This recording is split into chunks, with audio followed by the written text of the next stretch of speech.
근데 할머니 한 분이 별별 이야기를 하는데 이 할머니 하는 말이 그 신부님한테, 신부님, 나는 일생 남 피해 준 적도 없고 죄진 적도 없고 신앙생활 열심히 했다는 거예요. 난 정말 부끄럽지 않게 살았는데 며느리가 어느 날 갑자기 자기를 보더니 야인년아 그러더래요. 야인년아, 야인년아. 내가 무슨 죄를 졌다고 며느리한테 그 소리를 들어야 되느냐고. 나는 억울해 죽겠다고 1시간 반을 하소연을 하더래요. 내가 그 얘기를 듣고 우리 상담 소장 신부님한테 그랬어요. 그 할머니가 정말로 모르는 게 하나 있다. 그 할머니가 정말로 잘못한 거는 안 죽고 오래 사는 게 잘못한 거다.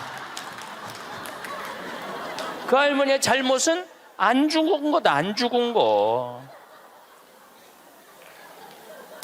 요 근처에 있는 명문대학교 학생들한테 물어봤어요. 10년 전에 부모님이 몇 살까지 살기를 원하느냐고. 근데 10년 전에 명문대학 학생들이 답을 했는데 65세, 부모님이 65세까지 살았으면 좋겠다는 거예요. 근데 또 5년 후에 또 조사를 해봤어요. 똑같은 신입생들한테 부모님들이 몇 년 더 살았으면 좋겠느냐고. 그랬더니 5년 전에는 63세로 줄어들었어요. 부모님이 63세까지 살았으면 좋겠다는 거예요. 근데 얼마 전에 또 똑같은 설문조사를 신입생들한테 했더니 몇 살까지 살았으면 좋겠냐고 그랬더니 60살까지 살았으면 좋겠다는 거예요. 9년에 라스베가스에서 로봇 전시회를 했는데 록시라는 여자 컴퓨터가 나왔어요. 근데 키가 1m 70, 몸무게가 54kg. 그리고 이 고무 합성 재질로 해갖고 만지면은 여자 피부 만지는 기분이 들어요. 근데 문제는 얘는 오르가즘도 느끼는 거예요. 그러니까 굳이 이제 결혼 안 해도 돼. 아니 왜 굳이 머리 복잡한 여자하고 살아? 아니 같이 잠자리도 해주는 로봇 록시가 나왔는데, 근데 이게 가격이 얼마냐면 1,000만 원이야. 1,000만 원. 근데 문제는 이 꼴 저 꼴 안 보고 죽으면 되는데 그 모든 꼴을 다 봐야 돼. 근데 그게 어떤 건지도 모르고 우리는 살아가는 경우가 너무 많아요. 여러분은 몇 살까지 살고 싶으신가요? 아프지 않고 건강하게 오래 살고 싶다는 분도 계실 테고, 오래 살면 뭐하나 빨리 가야지 하는 분도 있으실 텐데요. 오늘 강의는 나이 들면서 어떻게 살아가야 하는지에 대한 지혜를 얻을 수 있습니다. 며느리에게 야이년아 소리를 듣고 산다는 할머님께 황창현 신부님께서는 어떤 해결책을 주셨을까요? 황창현 신부님의 행복 특강, 지금 바로 시작하겠습니다. 영상이 마음에 드신다면 구독, 좋아요, 알림 설정 부탁드립니다. 네.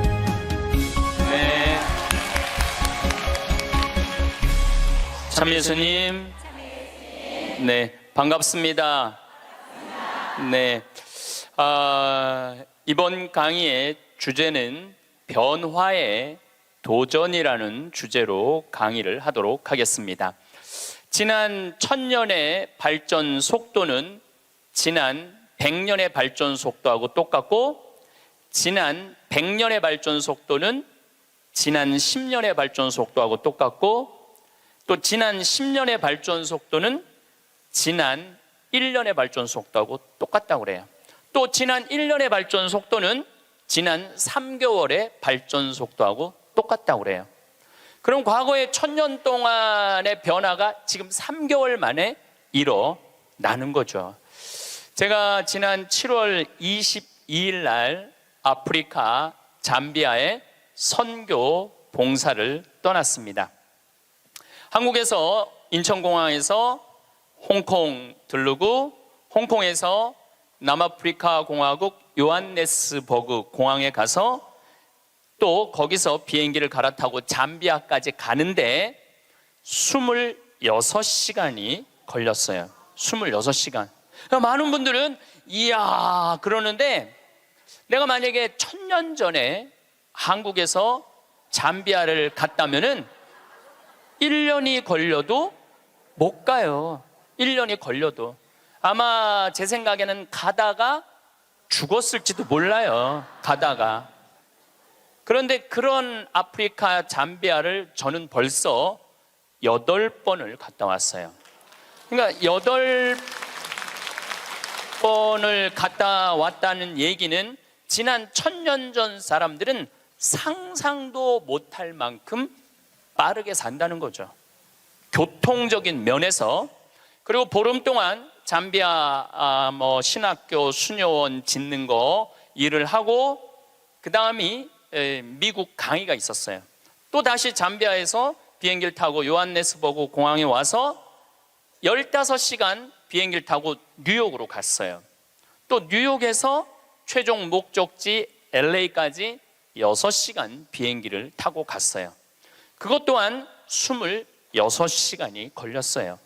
26시간이 걸렸는데 벌써 이제 지구를 한국에서 출발해 갖고 거의 3분의 2바퀴를 도는 거잖아요. 그래서 미국에서 LA, 시카고, 텍사스, 덴버, 멤피스, 최종은 다시 동부 아틀란타에 가서 강의를 하고 다시 13시간을 타고 한국으로 돌아왔어요. 지구를 한 바퀴 딱 도는데 걸리는 시간은 3일이에요. 3일. 지구를 한 바퀴 도는데 걸린 시간이 3일이에요. 1000년 전에는 지구가 그렇게 동그란지도 몰랐어요. 1000년 전에는. 돈다는 건 상상도 못했고, 아마 배 타고 많이 돌았겠죠. 배 타고 돌았으면은 아마 거의 죽었을 거예요. 그런데 이렇게 제가 지구를 한 바퀴씩 매번 도는 게 벌써 한 5번 정도 이렇게 돌았어요. 그러니까 옛날 사람들에 비하면은 나는 엄청나게 빠른 속도로 살고 있는 거죠. 여러분들 서울에서부터 부산까지 KTX로 얼마가 걸려요? 2시간 반 걸려요. 앞으로 조금 무슨 기차가 나오면 30분 걸린대요. 30분. 부산에서부터 옛날에 한양까지 오는데 걸린 시간은 한 달이었다고 그래. 한 달. 야, 옛날에 한 달 걸리는 걸 2시간 반 만에 가는 거예요. 그런데 뭐가 그렇게 조급해갖고 1초도 못 기다리고 빵빵거리고 속력 내고 그런 거 보면은 현대인들이 엄청난 혜택을 누리고 있으면서도 많은 걸 뺏기는 것 같아요. 저는 요즘 운전을 할 때 거의 과속을 하지 않아요. 요즘은 내비게이션으로 여기 딱 찍으면은 평창에서부터 삼성산까지 2시간 반 정도 걸려요. 그러면 한 30분 전에 오면은 그냥, 또 요즘 차가 좋아갖고 크루즈라는 걸 걸어놓으면 앞차고 간격을 자기가 알아서 껴드는 차들은 다 껴줘요. 추월하겠다는 차는 다 추월하고. 근데 예전에는 나도 급하게 다닐 때는 운전이 스트레스가 많았어요. 근데 껴줄 거 다 껴주고 양보할 거 다 양보하고 그냥 앞차 따라오니까 운전이 그렇게 편안하더라고요. 여러분들도 너무 급하게 살지 마세요. 급하게 안 살아도 옛날 사람들보다는 제가 보기엔 1000배 빨리 살고 있는 거예요. 급할 게 하나도 없더라고요. 근데 교통보다 더 무서운 변화가 있어요. 교통보다 통신이에요. 통신. 1960년대는 여러분들 집에 무슨 전화기가 있었죠? 돌리는 다이얼 전화기가 있었죠? 네. 1970년대 후반 80년대 막 초에 들어서서는 뭐가 있냐면 누르는 전화기가 나왔어요. 그리고 80년대 중반에는 집안에서 무선 전화기가 있었어요. 그러니까 이 거실에 이 돌리는 전화기 있을 때는 바람을 피고 싶어도 필 수가 없었어요. 거실에서 통화를 해야 되니까. 근데 이거는 화장실에 가서 들고 가서 해도 되고, 그러니까 이 세상이 변하기 시작한 거죠. 1980년대 말은 드디어 우리가 알고 있는 휴대폰이 나왔어요. 휴대폰이. 이제 집 밖에서도 전화를 할 수 있는 세상이 된 거죠. 그리고 우리나라에서는 각각 나라마다 다르는데 2009년에 본격적으로 스마트폰이 나왔어요. 이 스마트폰 안에는, 그래서 제가 오늘 특별히 휴대폰을 갖고 왔는데, 이 안에는 모든 게 다 들어와 있어요. 이걸로 내 차 시동도 걸을 수 있고, 이걸로 텔레비도 볼 수 있고, 동영상도 볼 수 있고, 음악도 들을 수 있고, 인터넷도 할 수 있고 유튜브도 볼 수 있고 이게 못하는 게 없어요. 정말 못하는 게, 요 조그만 거 안에 못하는 게 없어요. 1960년대 컴퓨터가 처음 나왔을 때 컴퓨터 미사일 궤적 계산하느냐고 컴퓨터를 썼어요. 그 컴퓨터 크기는 30톤이었어요. 30톤. 그러니까 이 앞에 앉아 계신 여러분들 꽉. 그런데 그거보다도 이게 성능이 더 좋아요. 훨씬 더 좋은 세상에 살고 있어요. 할머니들이, 내가 명동에, 지난주에도 명동에 모임이 있어서 갔었는데 이렇게 걷다 보면 할머니들이 날 만나면 너무너무 반가워해요. 아이고, 신부님 여기서 만나다니, 명동 길에서. 그럼 할머니 네 분이 이렇게 만나면은 사진 찍자고, 휴대폰이 있으니까 사진 찍자고. 근데 또 찍을 줄을 모르니까 그 중에 제일 젊어 보이는 할머니한테 네가 찍으라고, 네가 제일 젊으니까. 이건 젊을수록 유리하잖아요, 휴대폰은. 근데 이 할머니가 이런 말 합니다. 나도 잘 몰라. 그래도 네가 찍어, 신부님이랑. 이런 기회가 어딨어. 그래갖고 이제 할머니 세 분하고 나하고 이렇게 웃으면서 내가 이렇게 사진을 딱 찍으려고 웃으면은 할머니가 딱 사진을 찍으면서 하는 소리가 있어요. 신부님, 그런데 왜 내가 나와? 왜 내가 나와? 네가 나오는지 내가 나오는지도 몰라.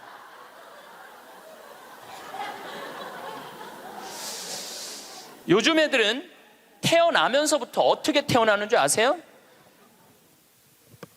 이러면서 태어나요. 이러면서, 태어나면서. 요즘 애들은. 그런데 1살, 2살도 그걸 보는데 지금 60대 넘어서는 할머니들은 지금 세상이 어떻게 돌아가고 있는지 모르는 거예요. 1990년대는 세계 10대 기업 중에 일본이 8개를 차지했어요. 근데 2010년에는 세계 10대 기업 중에 일본은 하나도 없어요. 하나도. 지금은 구글, 애플, 페이스북, 아마존. 근데 여기 계신 분들 중에 구글이라는 거가 있는데 그게 뭐 다 알지를 못해. 근데 구글하고 페이스북, 아마존은 텔레비전에 선전을 안 해요. 그리고 구글은 물건을 팔지 않아요. 인터넷으로만 파는데 이 기업의 가치는 700조예요. 700조. 그래갖고 이 요즘 오로지 이 휴대폰 컴퓨터가 시장이 얼마냐면 4,300조예요. 4,300조. 상상도 못할 만큼 크죠. 제가 산호세에 있는 구글 본사에를 갔었어요. 정말로 기가 막히더라고요. 왜냐하면 모든 복도에 먹을 걸 다 놔둬요, 직원들을 위해서. 그리고 거기서 자기가 중간에 뭐 일하다가 수영하고 싶으면 요만한데 물 이렇게 내려와갖고 수영도 하고 모든 식당의 밥을 다 먹을 수 있어. 근데 걔네들은 물건을 팔지 않아요. 그런데도 어마어마한 돈을 벌어요. 그게 뭐 때문이냐면 컴퓨터, 휴대폰 때문에 그래요. 세상은 너무나 많이 변하고 있죠. 제가 논문을 쓸 때 타자기로 논문을 썼어요. 근데 딱 신부가 되니까 286 컴퓨터, 386 컴퓨터, 486 컴퓨터, 586 컴퓨터, 메가 컴퓨터, 기가 컴퓨터가 나왔어요. 그때는 막 이만한 건데 요즘은 요만한 컴퓨터로 나와요. 제가 왜 이런 말씀을 드리느냐 하면 50살 이상부터는 컴퓨터에 대해서 깜깜해요. 휴대폰에 대해서 깜깜해요. 세상은 컴퓨터, 휴대폰 세상으로 살아가고 있는데 여기 계신 분들은 깜깜이로 살아가는 거야. 깜깜이로 살아가는 거예요. 그런데 문제는 뭐 그런 거 있어도 무슨 문제야. 그냥 살면 되지. 그런데 깜깜한 상태로서 몇 년을 살아야 되느냐 하면은 50년을 더 살아야 돼요. 깜깜한 상태에서 50년을. 우리 생태마을에 오늘도 이제 피정객들이 들어와 계신데 저녁에 프로그램이 제 강의 말고도 7시부터 8시까지는 별 이야기를 해요. 우주에 관련된. 우리가 이제 생태 마을이잖아요. 우주에 관련된. 근데 너무너무 좋아해, 사람들이. 그 이야기를. 그 하는 선생님이 그 공부를 많이 하셨어요. 그래갖고 캐나다에서 오신 분들이 그 별 이야기를 듣고 우리 캐나다 토론토에도 와서 강의해달라고 그럴 정도로. 그래서 그 선생님이 신부님 덕분에 내가 캐나다 가서 강의하게 생겼다고. 그리고 8시부터는 이번에 7월 1일 날 주교님께서 우리 생태마을에 많은 피정객들이 오니까 시카고 대학에서 상담 심리 박사학위를 딴 신부님을 보내주셨어요. 이 신부님은 8시부터 9시까지 무슨 프로그램을 하느냐면 별별 이야기를 해요. 별별 이야기를 다 해보자 이거야. 별별 이야기를.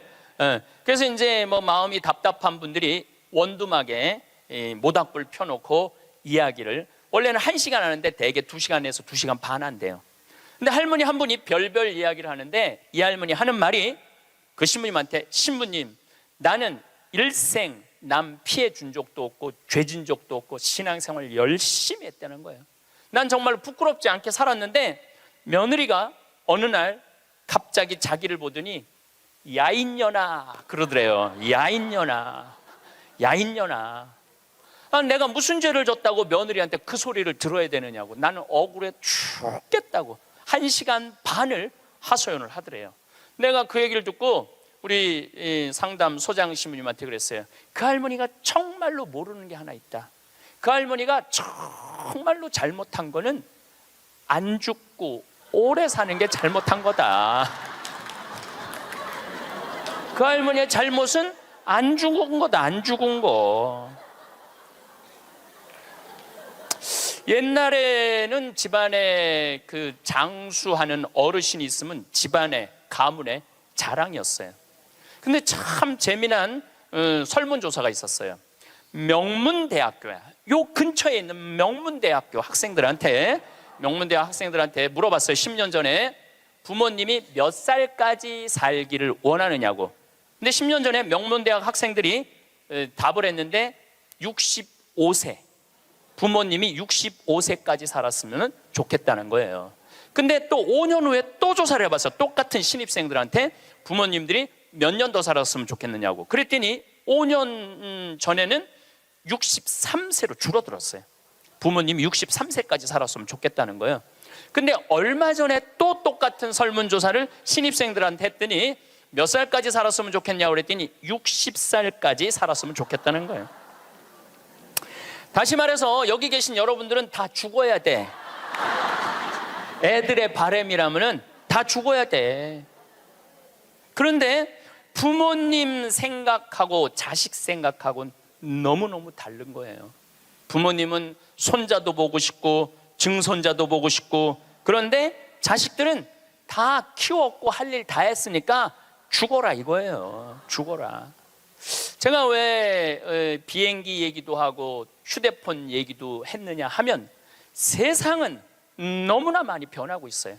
그런데 누가 세상의 변화를 못 읽느냐 하면 여기 계신 50대, 60대, 70대 되신 분들이 세상이 어떻게 돌아가는지 모르고 있는 거예요. 그게 큰 문제라는 거예요.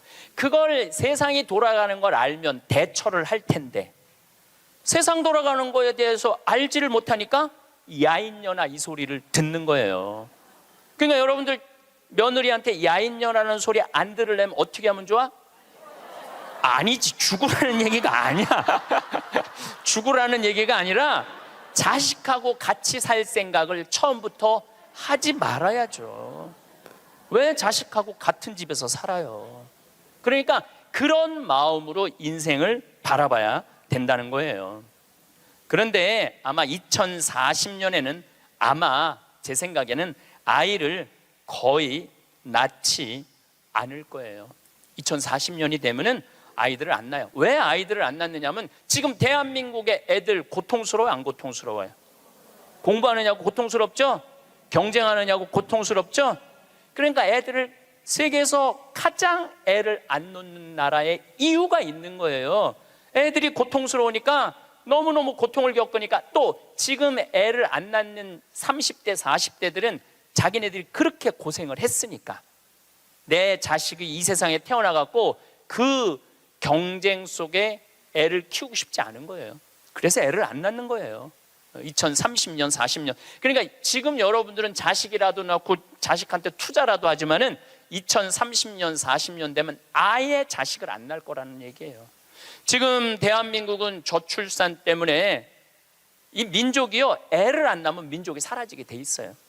그러니까 이 대한민국의 존재 자체가 걸려 있는 거예요. 이게 정말 보통 심각한 문제가 아니에요. 그러니까 애를 많이 낳는 유일한 방법은 국가에서 대학까지 등록금을 대주는 거예요. 국가에서 대학까지. 아니 근데 이게 불가능한 얘기가 아니고 유럽은 대학까지 다 국가에서 등록금을 내줘요. 심지어는 박사학위까지 내주는 나라들도 있어요. 국가가 책임지면은, 여러분들 국가가 등록금 다 대주면은 여러분들은 훨씬 짐이 가볍죠.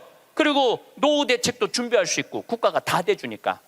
또 애를 많이 낳게 하려면은 국가가 뭐도 해야 되느냐면은 할머니 할아버지들한테 연금도 다 보줘야 돼. 연금도 지금 20만 원 40만 원 주잖아요. 그거 80만 원 90만 원까지 올려야 돼. 80만 원 90만 원까지 올릴 수 있어요. 여기 그러니까 내가 답답하다는 거예요. 그걸 어떻게 주느냐고. 우리나라 경제 규모에 있는 나라들은 다 80만 원 90만 원 줘요. 지금 다른 나라들은 80만 원 90만 원 다 줘요. 누구한테 돈 뺏어서? 기업하는 사람들한테, 돈 많은 사람들한테 뺏어서 국민들한테 주는 거예요. 그래야지 국가가 살아나는 거예요. 얼마 전에 하와이에서 우리 할머니들 25분이 평창으로 1박 2일 피정으로 왔어요. 피정하고 그 다음에 어디로 가? 제주도로 가서 전주로 갔다가 서울 가서 다시 하와이로 간대요. 그러면은 그 할머니들이 그렇게 비행기 값 내고 그렇게 일주일, 2주일 한국에 여행 오는 이유가 뭐냐면, 하와이는 다른 미국보다 하와이하고 알래스카는 연금을 많이 줘요. 거의 90만 원, 100만 원, 110만 원까지 준다고 그러는 것 같아요, 하와이는. 근데 이 할머니들이 돈을 안 쓰고 가만히 있어갖고 통장에 3만 달러가 넘잖아요. 그러면 다음에 연금을 줄여요. 이 할머니는 돈이 필요 없나 보다. 그래갖고 연금을 줄여. 그러니까 이 할머니들은 돈이 나오면 그거 모아갖고 다 써야 돼. 근데 미국에 간 우리나라 하와이 할머니들도 이제 똑똑해갖고, 그런 할머니들도 있지만 자식들한테 돈 안 줘요. 그거 다 써갖고 다 써. 그러니까 한국도 출산율을 높이는 방법은 뭐냐 하면은 애들 등록금 다 대주고, 그 다음에 할머니들 할아버지들 연금 다 대주면은, 아니 애 낳으면 국가에서 등록금 대주고 그 다음에 늙으면 국가에서 용돈 주는데 애를 안 낳을 이유가 뭐가 있어? 애가 얼마나 사랑스러운데. 애기가 사랑스럽지 않아요? 아주 쉬운 일이야. 저 신부님 참 답답한 얘기하네. 돈이 어디 있어서 그런 걸 하느냐고. 여러분들, 내가 조금 전에 교도소 아주 굉장히 높은 분을 만나고 왔는데, 교도소에 죄수 한 명 1년에 돌보는데 들어가는 돈이 2,500만 원이래. 2,500만 원. 일주일에 한 번씩 고기 80년대부터 나왔대. 그리고 요즘 보리가 비싸갖고 다 쌀밥 준대. 다 쌀밥 준대. 보리가 비싸갖고. 그러면은 2,500만 원을 들여갖고 그 사람들을 감옥에다가 집어 넣는 게 낫느냐? 그 사람들 한 달에 200만 원씩 줘가면서 이 세상에서 건강하게 사느냐? 그게 어디가 좋을 것 같아요? 뭐가 좋을 것 같아? 세상에 나와갖고 한 달에 200만 원씩 국가가 줘갖고 쓰는 게 나라 경제에도 도움이 되는 거예요. 우리가 이 자본주의 국가, 민주주의 국가에서 돈을 아낀다고 이게 국가가 돌아가는 게 아니에요. 옛날에 못 먹고 못 살 때는 아껴야지. 근데 지금 대한민국은 돈이 흘러 넘쳐요. 돈이 흘러 넘쳐요. 이거를 골고루 온 국민들한테 다 보내야 돼. 근데 첫 번째 보내는 건 교육비 전액 국가가 부담하는 거예요.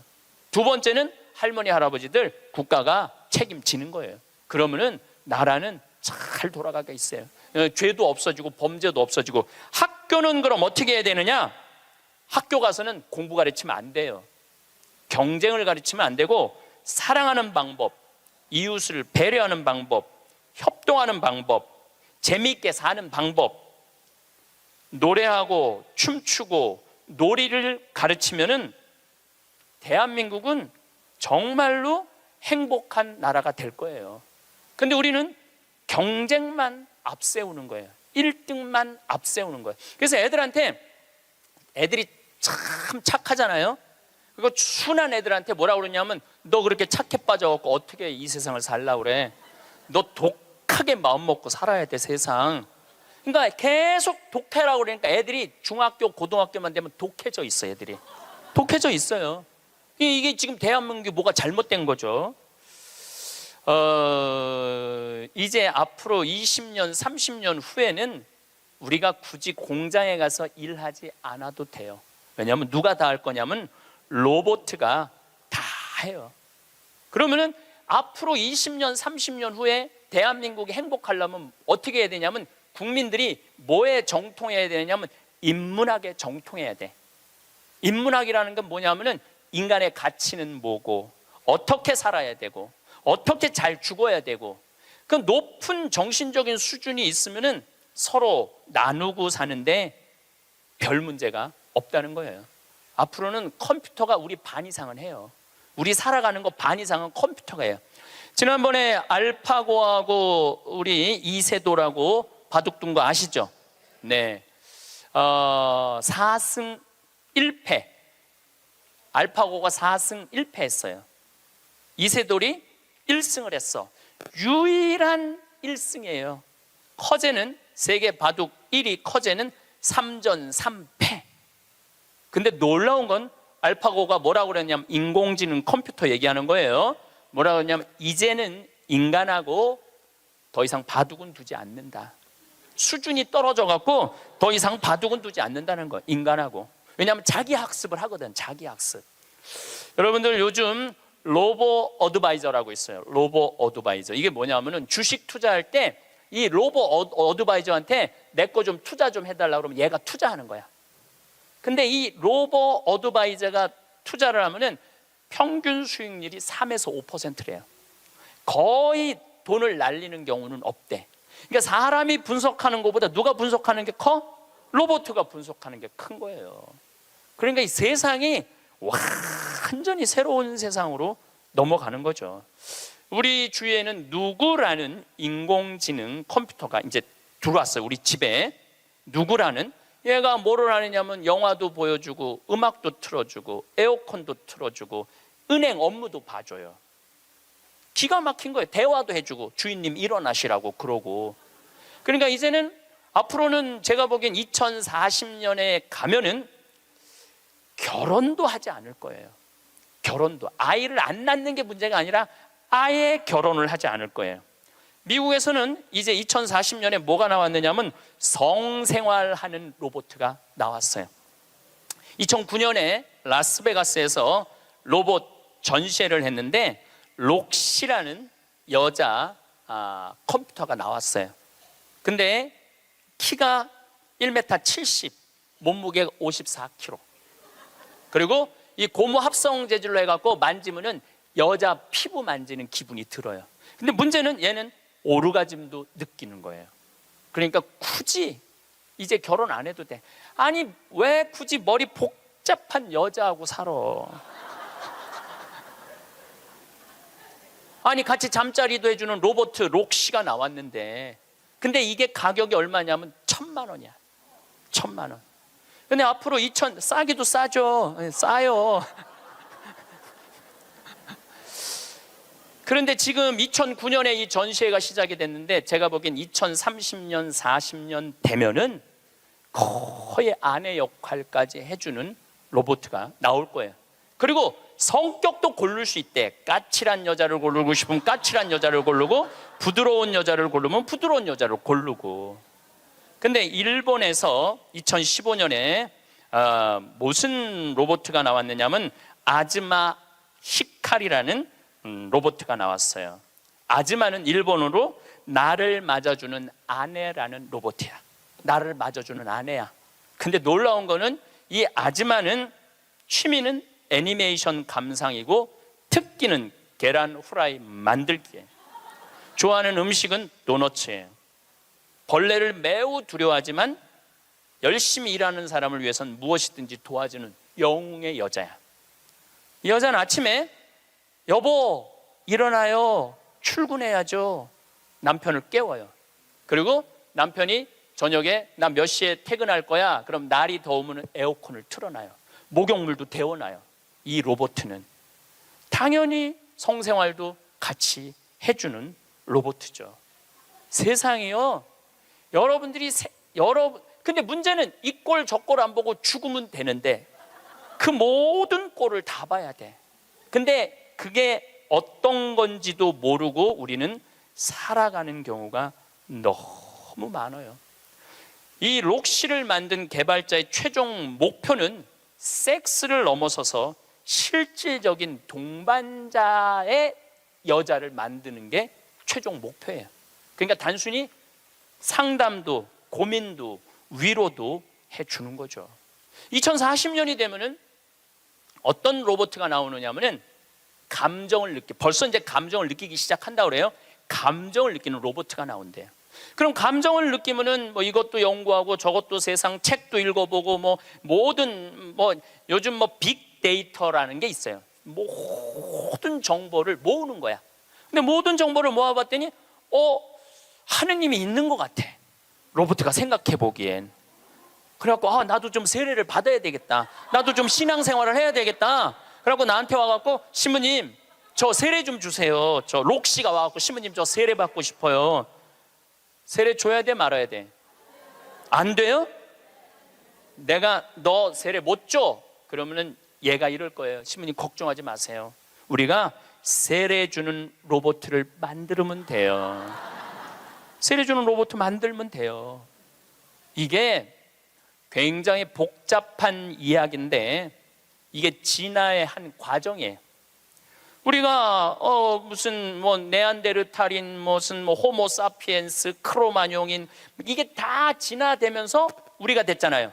그럼 우리가 또 진화를 해갖고 그런 DNA 조작 인간, 이 DNA 조작 인간도 제가 언제 얘기를 했냐면 1997년부터 얘기했어요.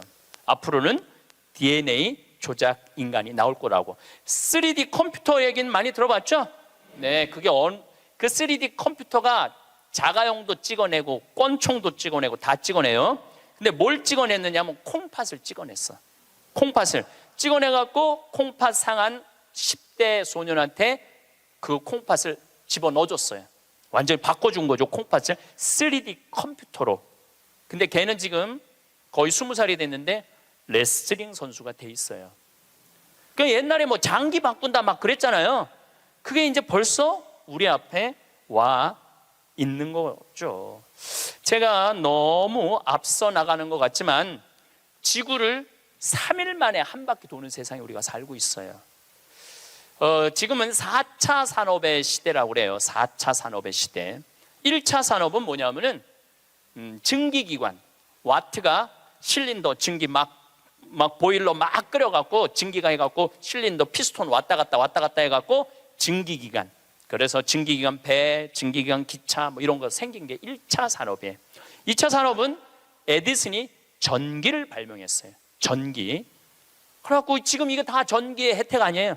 지금 우리가 전기 없으면은 한순간도 못 살 거예요. 여러분들 냉장고, 밥하는 거, 뭐든지 세탁기 다 뭘로 돌려? 전기로 돌려요. 그런데 1980년대부터 본격적으로 이제는 누구의 시대가 왔느냐면 컴퓨터 시대가 왔어요. 거기에 혁신적인 사람이 벌써 죽었지만 스티브 잡스라는 사람이에요. 이제는 컴퓨터가 이제 끝나갖고 인공지능이 와갖고 이제는 4차 산업의 시대로 접어들고 있어요. 4차 산업. 4차 산업의 시대는 우리 인간하고 DNA 조작 인간하고 그 다음에 인공지능 인간하고 공유하는 세상이 온다는 거예요. 공유하는 세상이, 완전히 새로운 세상이 펼쳐지죠. 그 며칠 전에 우리 동창 신부 25주년이라 미사 같이 봉헌을 했어요. 내가 너무너무 사랑하는 동창 신부라 분당에 가갖고, 근데 또 같은 신부님이 와갖고 얘기를 하는데 자기가 오스트리아 대사가 자기를 초청해갖고 오스트리아를 갔는데 아주 시골을 갔대요. 근데 할머니 여섯이서 커피를 이렇게 찻집에서 놓고 토론을 하는데 너무너무 진지하게 토론을 하더래. 근데 뭐 말을 못 알아들으니까 그 대사한테 물어봤대요. 저 지금 무슨 토론하는 거냐고. 할머니 한 분은 철학가의 얘기를 하고, 한 할머니는 음악에 대해서 얘기하고, 한 할머니는 미술에 대해서 얘기하고, 한 할머니는 지금 이 세상에 돌아가는 정치 얘기를 토론을 몇 시간씩 하고 앉아 있다는 거예요.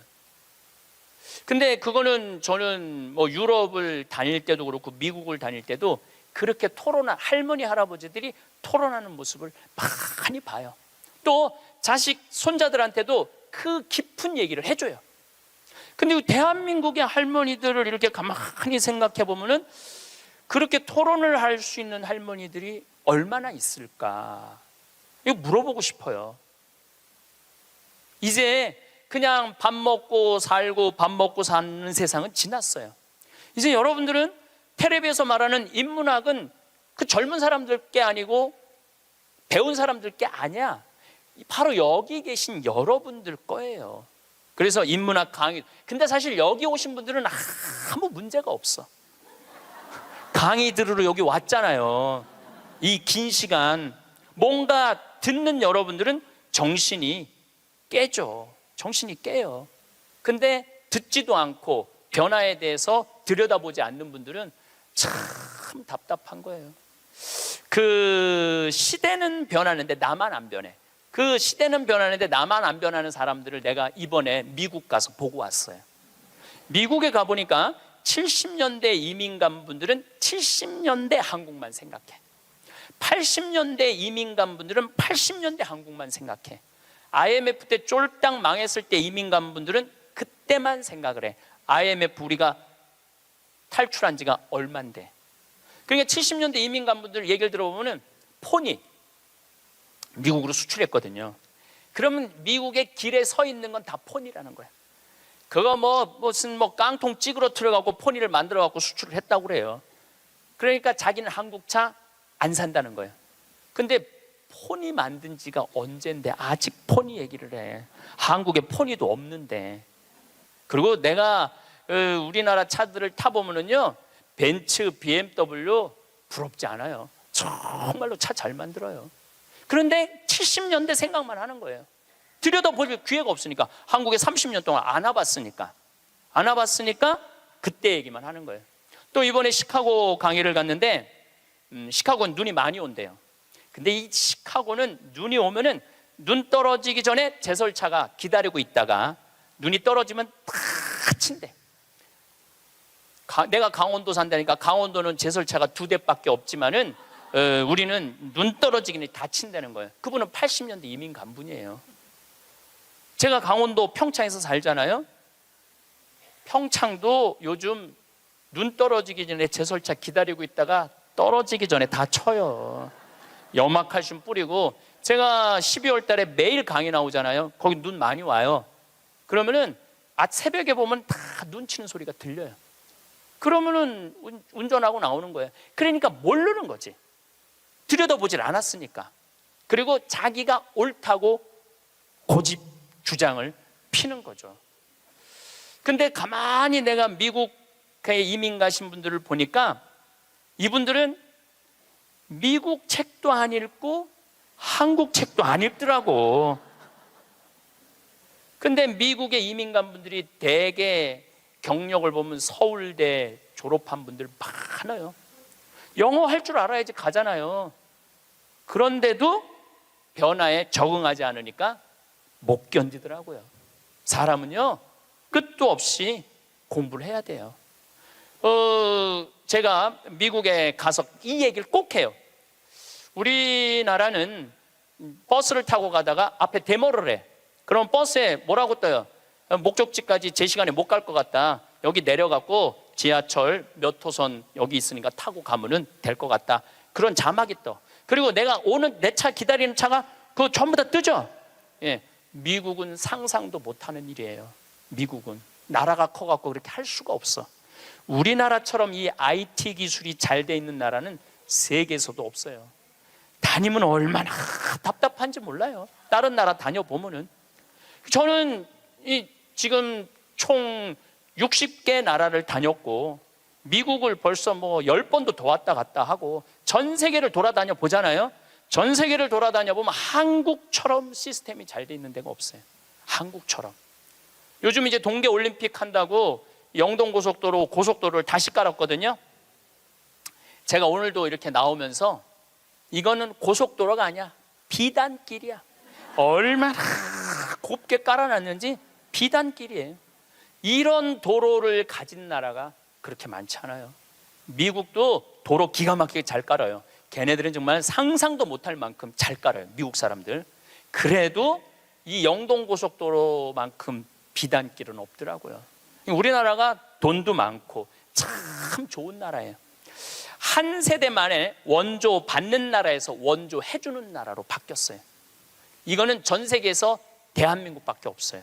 지금 코트라 활동 대단해요. 또 제가 뭐 영남대학 무슨 많은 대학을 이렇게 다녀보면은 서울대학도 마찬가지고 무슨 각 대학마다 제3국에 있는 나라 학생들을 데려다가 공부를 시켜요. 그리고 석박사 과정. 그리고 공부만 시키는 게 아니야. 활동비, 생활비, 뭐 전세비 다 줘요. 그래갖고 여기서 공부하고 거기 가면은 집도 한 채 한대요. 그러니까 우리나라가 그렇게 지금 많이 도와주고 있는 나라예요. 원조 받는 나라에서 원조 해주는 나라로 바뀐 대단한 나라예요. 그리고 개발도상국 동남아시아 국가에서 가장 닮고 싶은 나라 1위는 어디냐면 대한민국이에요. 대한민국을 가장 닮고 싶어요. 그러니까 한국어를 그렇게 많이 배우는 거예요. 여기저기서 한국어를 많이 배우는 거예요. 아시아 국가 중에 민주주의도 1위예요. 미국이 민주주의 지수가 19위, 일본이 20위, 우리나라가 21위예요. 나는 내가 보기엔 미국보다 대한민국이 더 민주주의가 좋은 것 같아. 왜냐하면 경찰서에서 술 먹고 난동 부리고 의자 내던지는 나라는 대한민국밖에 없어요. 공무원들도 마찬가지예요. 뭐 공무원들 부패 지수가 높다 그러지만은 그 높은 사람들이고 요즘 젊은 공무원들 그 어려운 시험 봐서 통과한 공무원들은요. 오늘도 우리 이 직원이 무슨 우리 이제 생태마을 물건 허가 때문에 읍에 들어갔다 왔는데 그렇게 친절하게 설명을 해주고 도와주더라는 거예요. 근데 미국이나 뭐 유럽이나 가보면요 공무원들이요 얼마나 고압적인데요. 기다리라고 그러면 일주일도 기다려야 되고 2주일도 기다려야 돼. 참 좋은 나라에서 살고 있는 거예요, 여러분들. 세계에서 최단 기간 IMF를 극복한 나라는 우리나라밖에 없어. 3년 8개월 만에. 이것도 금 모은 나라. 대단하지 않아요? 한글의 기적, 문맹률이 1.7%밖에 안 돼요. 98%가 글을 읽을 수 있는 나라예요. 정말로 내가 보는 대한민국은 위대하고 대단한 나라야. 그래서 대한민국을 뭐라고 부르느냐면 대단해서 대한민국이라고 그러는 거야. 대단해서 대한민국이라고. 더 놀라운 건 1970년대에서부터 2010년까지 필리핀은 국민소득이 10배 증가했어요. 필리핀이 1970년서부터 2010년까지 40년 만에. 그러니까 1970년대는 필리핀이 우리보다 잘 살았다는 얘기죠. 근데 1970년세부터 2010년까지 필리핀은 10배 늘었는데 대한민국은 몇 배가 국민소득이 늘었느냐면 82배가 늘었어요. 82배. 상상을 초월할 만큼 우리가 돈도 많이 버는 나라예요. 근데 정말로 대한민국이 행복한 나라일까요? 이 얘기는 다음 시간에 그 뒷이야기를 하도록 하겠습니다. 감사합니다. 황창현 신부님의 행복특강이 어떠셨나요? 황창현 신부님께서는 세상이 어떻게 돌아가는지를 알면 대처를 잘 할 수 있다고 하십니다. 여러분은 학교에서 뭘 가르쳐야 한다고 생각하시나요? 황창현 신부님께서 하신 말씀 중에 대한민국이 행복한 나라가 되려면 학교에서 경쟁을 가르치지 말고 사랑하는 방법, 이웃을 배려하는 방법, 협동하는 방법, 재미있게 사는 방법, 노래하고 춤추고 하는 놀이를 가르쳐야 한다고 말씀하셨습니다. 저는 중년 노년에도 노인들도 학교 다니고 공부할 수 있는 환경이 필요하다고 생각합니다. 나이 들어서 자식하고 살 생각을 하지 않으려면 나이 들수록 혼자서도 잘 살아가는 방법을 깨달아야 합니다. 나이 들어서 자식에게 구박받고 무시 안 당하려면 어떻게 살아가야 할까요? 오늘은 노년에 친구 없이 혼자서도 행복하게 사는 3가지 방법에 대해 말씀드리겠습니다. 여러분들은 친구가 많으신가요? 그래서 행복하신가요? 제 주변 어르신 중엔 친구가 많아서 난 늘 행복해라고 버릇처럼 말씀하시는 분이 계십니다. 친구도 좋지만 친구의 자녀들 중에는 간호사도 있고 의사도 있고 변호사도 있다며 큰 소리로 자랑처럼 말하는 분이 계십니다. 하지만 나이가 들어갈수록 이런 것들은 허울에 불과하다는 것을 느끼셨을 겁니다. 우리는 어렸을 때나 젊었을 때 친구가 많은 사람을 보면 달리 보이기도 하고 인간성이 좋은가 능력이 있나라는 생각이 듭니다. 친구가 없으면 왠지 내가 뭔가 부족한 것 같고 내가 못나서 친구가 없어라고 생각을 하게 됩니다. 쉬는 날에는 친구와 함께하는 것이 당연한 것이었습니다. 친구가 만나자고 하면 내가 힘들고 귀찮아도 친구를 배려하는 마음으로 억지로라도 친구를 만나기도 했습니다. 친구를 위해 생일이면 선물도 준비하고 식사도 같이 하고 마음속 깊은 곳에 있는 쑥스런 고민을 털어놓기도 합니다. 사람들은 살면서 가장 힘든 게 인간관계라고 말합니다. 그래서 친구가 많으면 내 인생에서 나는 인간관계에 성공한 사람이라고 생각하고 내 친구는 영원할 거라 생각하며 자존심도 버리고 그에게 날 맞춰가며 친구 관계를 유지합니다. 젊은 시절에는 친구가 인생의 큰 의미였습니다. 그러나 나이가 들면서 여러 가지 이유로 친구와 멀어지게 됩니다. 경제적인 어려움이나 가족이 생기면서 친구들도 바빠져 연락이 줄어들었습니다. 어릴 적 친했던 친구들과의 관계도 불편합니다. 어릴 때는 친구와의 관계가 매우 특별하고 가까웠지만 나이가 들면서 서로의 삶과 가치관이 달라지면서 만남이 불편하고 어색하게 느껴지기 시작했습니다. 관심사나 우선순위가 달라져서 이전처럼 즐겁게 시간을 보내기 어려워졌고 그로 인해 관계가 점차적으로 사라지고 결국 끊어지게 됩니다. 그러다 보면 나이가 들면서 주변에 친구가 없어지고 가족이나 혼자 있는 시간이 늘어나게 됩니다. 그러나 이것은 나이가 들면서 당연히 일어나는 일입니다. 하지만 나이 들어 어떤 분들은 허하다고 하십니다. 친구는 경조사 때문에 필요한 것이지 서로 이해하고 챙겨주는 것보다는 비교하고 내가 잘 되면 안 그런 척 시기하고 몸 아프면 환자 취급합니다. 실패는 나에게 그 사람이 어떤 사람인지 알게 하고 성공은 사람들이 내가 어떤 사람인지 알게 되는 것입니다. 친구는 친구일 뿐 내가 잘해주고 싶다는 생각만으로 만족해야 합니다. 내가 어려워지니까 20년 지기 친구도 도와주질 않더군요. 친구에 집착할 필요는 없다고 생각합니다. 잘해줄수록 가까이 다가갈수록 받는 상처는 더 깊을 수 있기 때문입니다. 거리두고 마음 비우니 이렇게 편할 수가 없습니다. 좋은 친구 만나는 일은 좋은 부모를 만나는 것만큼이나 힘든 일입니다. 혼자 고요하게 있는 시간이 세상에서 가장 평화롭습니다.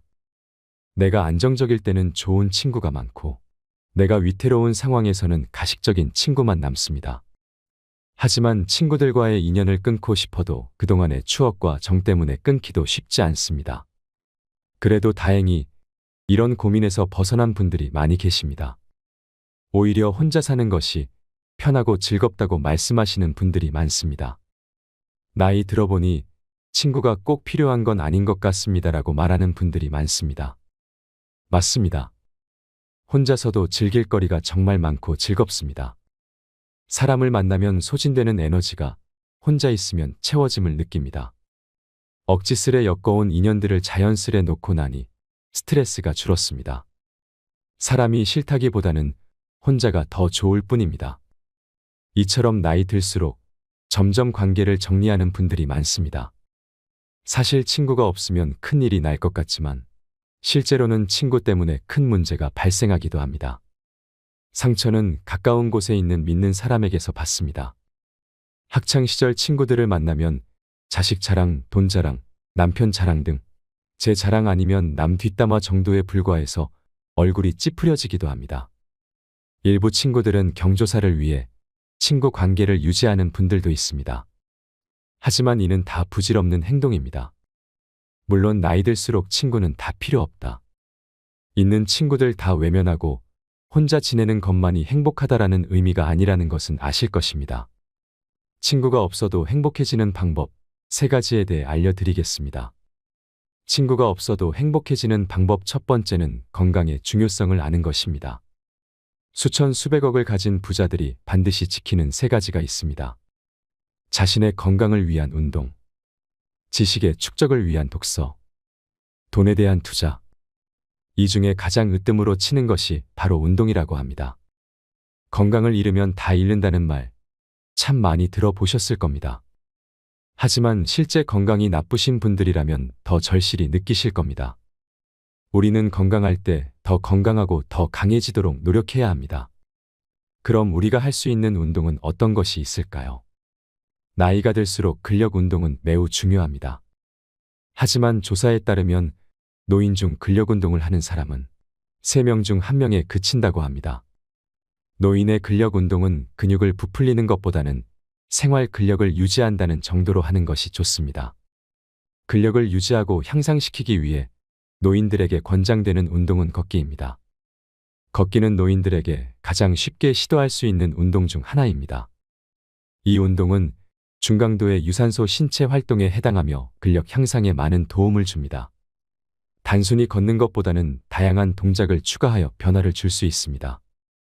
예를 들어 옆으로 걷기, 뒤꿈치로 걷기, 발끝으로 걷기, 10걸음마다 일어나기, 팔이나 다리를 높이 들기 등 다양한 동작을 시도해 보세요. 이렇게 동작을 변화시키면 근력 운동 효과는 물론이고 평형 감각도 향상되어 낙상을 예방할 수 있습니다. 또한 걷기 운동으로 산책을 추천합니다. 산책을 할 때는 산책길을 주기적으로 변경하거나 걷는 동안 좋아하는 음악을 듣거나 반려견과 이야기하며 걷기 등의 방법을 시도해 보세요. 이렇게 하면 걷기 운동에 더 흥미를 붙일 수 있을 것입니다. 다양한 동작 변화로 인해 걷기 운동이 더욱 흥미로워질 것입니다. 걷기는 일상생활에서 쉽게 실천할 수 있는 운동이므로 노인들에게 적극 추천드립니다. 아침에 일어나서 바로 10분씩 걷기, 점심 식사 후에 산책하기, 저녁 식사 후 가벼운 스트레칭과 함께 걷기 등의 방법으로 걷기 운동을 일상에 자연스럽게 녹여보세요. 이렇게 하면 건강한 노후를 위한 근력 유지에 큰 도움이 될 것입니다. 하지만 각자의 건강 상태와 체력에 따라 운동의 강도와 방법은 내가 할 수 있는 정도로 조정되어야 합니다.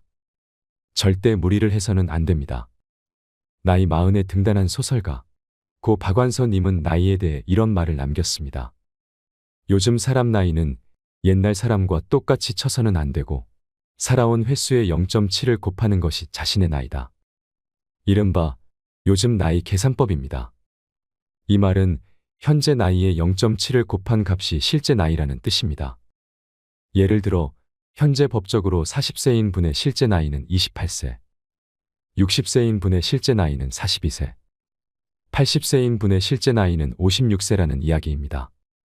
요즘 사람들은 예전 세대보다 훨씬 더 젊고 건강하게 생활하기 때문에 0.7을 곱해야 정신적이고 육체적으로 실제적인 체감 나이가 된다고 합니다. 요즘 나이 계산법으로 하면 70세는 49세입니다. 이는 현재의 젊음을 반영한 결과라고 할 수 있습니다. 세월을 거스를 수 없듯이 거꾸로 가는 시계는 없습니다. 하지만 철저한 관리와 노력으로 생체 시계를 더디게 할 수는 있습니다. 위에서 알려드린 걷기 운동을 매일 해보세요. 생활에 활력을 불어넣어주고 무엇을 하든 자신감이 생기실 겁니다. 더불어 노인들이 건강을 유지하기 위해 일상생활에서 더 신경 써야 할 부분이 있습니다. 규칙적인 식사를 유지하는 것입니다. 영양가 있는 식단을 규칙적으로 섭취하면 체력을 유지하고 면역력을 강화할 수 있습니다. 또한 충분한 수면을 취하는 것도 중요합니다. 적절한 수면은 신체와 정신적인 건강을 유지하는 데 큰 도움이 됩니다. 일상생활에서 지속적으로 실천한다면 노인들은 건강을 유지할 수 있을 것입니다. 나이 들면 당연히 늙고 병들고 아프다는 생각으로 받아들이면 안 됩니다. 외로움을 달래려고 의미 없는 사람들과 의미 없는 시간을 보낼 필요가 없습니다. 그 시간에 우리는 내 자신에게 맞는 건강 관리를 하는 것입니다. 친구가 없어도 행복해지는 방법 두 번째는 노년의 시간을 설계하라입니다. 나이는 단지 숫자에 불과하다고 합니다. 우리는 나이에 따라 다른 경험을 하며 살아갑니다. 그래서 나이는 개인마다 다르게 받아들일 수 있습니다. 노인들에게 시간은 인생의 마무리가 아닙니다. 새로운 도전과 경험을 시작할 수 있는 좋은 시기입니다. 사회적 활동에 적극적으로 참여할수록 건강한 노년을 보낼 확률이 높아진다는 연구 결과도 있습니다. 노인이 되니 주변에서 멸시하거나 무시하는 듯한 태도를 마주할 때도 있습니다. 차별적인 말을 듣거나 행동을 보게 되는 것도 서러운 일입니다. 그렇지만 우리는 본인이 좋아하고 재미있게 할 수 있는 일을 찾으면 마음도 젊게 유지하고 건강도 좋을 수 있다는 것을 알아야 합니다. 본인이 원하는 것을 찾아가며 인생을 즐기면 노년은 깨달음과 성장을 이루는 소중한 시간이라고 생각합니다. 어느 어르신의 이야기를 해볼까요? 기초 수급자인 어르신은 식사도 제대로 챙기지 못하고 간단한 식사로 하루를 시작합니다. 과거에는 참 화려한 생활을 했습니다. 젊은 시절에는 부러운 것이 하나도 없었습니다. 넉넉한 집안에서 태어나고 자라 내가 하고 싶은 것은 뭐든지 하면서 부족함 없이 화려하게 살았습니다. 할머니는 유치원 교사였지요. 그 당시 우리나라 최초의 사립 유치원이 있었습니다. 그 또한 최초의 사립 유치원 교사로 명예와 자부심이 있었습니다. 그렇게 부러울 것 없었습니다. 그는 평생을 그렇게 화려하게 살 줄만 알았습니다. 그러나 노인이 된 지금 할머니는 남은 건 허망함 뿐입니다라며 기운이 없으셨습니다. 그러던 어느 날 주변에서 젊은 날 유치원 교사의 경험을 살려 유치원 동화 읽어주기 봉사 활동을 하면 어떻겠냐는 제안을 받았습니다. 할머니 할아버지가 손자에게 얘기해주듯이 그렇게 해주시면 된다는 말에 용기를 얻었습니다. 동네 작은 유치원에서 일주일에 한 번씩 아이들에게 동화책을 읽어주는 활동이었습니다. 이 나이에 웬 행운인가란 생각은 들었지만 내가 할 수 있을까, 실수는 안 할까 하는 생각으로 겁도 났습니다. 며칠을 생각하고 또 생각했습니다. 그래, 난 할 수 있어. 난 아이들을 좋아하잖아. 결국 시작하기로 마음먹었습니다. 그때부터 마음가짐이 달라졌습니다. 온종일 동화책 읽기 연습을 했습니다. 실감나게 표현하기 위해 얼굴 표정도 지어보고 상황에 맞는 몸짓도 해보고 입을 크게 벌려 짐승 흉내도 내봤습니다. 거울을 보고 거울 속의 나에게 금도끼 은도끼 동화책을 열심히 읽어주기를 반복했습니다. 처음 유치원에 가는 동안 정말 오랜만에 가슴이 콩닥콩닥 뛰어 떨렸습니다 하고 웃으시는데 저도 같이 마음이 행복해지더군요. 할머니의 50년 만의 도전입니다. 할머니는 잘 해낼 수 있을지 걱정도 되었지만 어른들과는 사뭇 다르게 거리감 없이 다가오는 아이들, 웃으며 제잘되는 아이들, 동그란 눈으로 쳐다보며 모두 재미있게 이야기를 들으셨습니다. 웃긴 얘기에는 깔깔대며 웃어주고 무서운 얘기에는 무서운 몸짓과 표정으로 대답을 했습니다. 아이들에게서 느낀 그 행복감은 만약 할머니께서 도전하지 않았다면 영영 느끼지 못했을 것입니다. 어떠신가요? 시간의 개념을 되돌리는 순간 노년의 인생은 달라집니다. 길어진 노년은 포기가 아닌 기회의 시간입니다. 노년은 도전하기에 충분한 시간입니다. 어떤 것이든 도전해보세요. 여러분들이 계신 동네 문화센터에는 다양한 배울거리들이 많이 있습니다.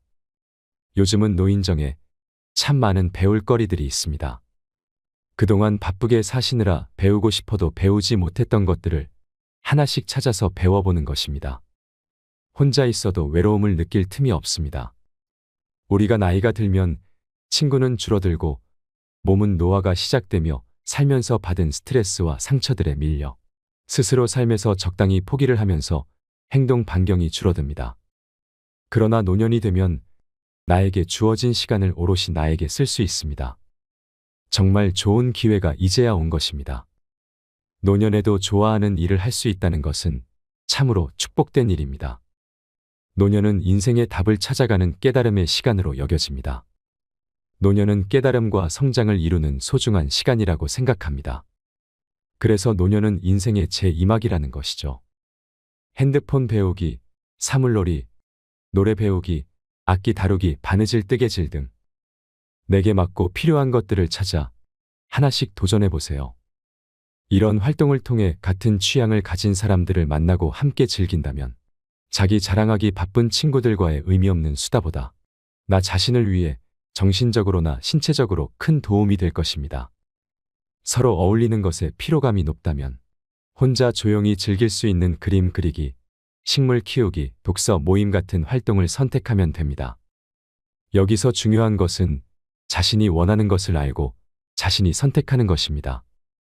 다음으로 미국의 화가 안나 모지스의 이야기를 들려드리겠습니다. 이분은 모지스 할머니로 불리며 미국인이 가장 사랑하는 예술가입니다. 1860년에 태어난 그녀는 어릴 때 가정부로 일하다가 남편을 만나면서 10명의 자녀를 낳았지만 5명은 사망하고 5명만이 살아남았습니다. 그녀는 관절염으로 인해 자수를 놓기 어려워졌습니다. 그 후 안나 모지스는 바늘을 놓고 붓을 들게 되었습니다. 그 당시 그녀는 이미 70세였습니다. 한 번도 그림을 배운 적이 없었지만 할머니만의 감성으로 농촌의 아름다운 일상을 정감있게 표현해 미국의 국민 화가가 되었습니다.